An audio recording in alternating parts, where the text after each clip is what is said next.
বিদ্যাসাগর বিশ্ববিদ্যালয়ের ইতিহাসে অনার্সের প্রশ্নপত্রে একটি প্রশ্নে বিপ্লবীদের সন্ত্রাসবাদী হিসেবে উল্লেখ করা হয়। এবার সেই ইস্যুতে বৃহস্পতিবার উত্তাল বিদ্যাসাগর বিশ্ববিদ্যালয় চত্বর। উপাচার্য দীপক করের পদত্যাগের দাবিতে উপাচার্যের কাছে স্মারকলিপি জমা দিতে গিয়ে বিক্ষোভ দেখাতে শুরু করে এবিভিপি। বাধ্য হয়ে বিশ্ববিদ্যালয়ের মেন গেট বন্ধ করে দেওয়া হয়। এই গেট এক প্রকার ভেঙে ঢুকে পড়ে এবিভিপির সদস্যরা। যদিও বেশ কিছুক্ষণের মধ্যে পরিস্থিতি স্বাভাবিক হয়।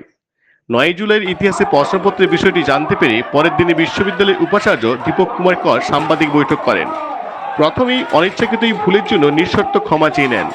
সরিয়ে দেন বিভাগীয় প্রধান তথা ইউজি বোর্ড অফ স্টাডিজের চেয়ারম্যান নির্মল মাহাতোকে, তারই সাথে প্রশ্ন মডারেটর টিমের সদস্য প্রসেনজিৎ ঘোষকে। এরপর ১১ জুলাই বিশ্ববিদ্যালয়ের উপাচার্য দীপক কুমার কর দায়িত্ব গ্রহণের পর এক্সিকিউটিভ কাউন্সিলের প্রথম বৈঠকে বিষয়টি নিয়ে আলোচনা করেন। ভবিষ্যতে এই বিষয়ে সকলকে সতর্ক থাকার পরামর্শ দেন। দেখতে থাকুন বিপ্লবী সংবাদ দর্পণ ডিজিটাল মিডিয়া পেজ।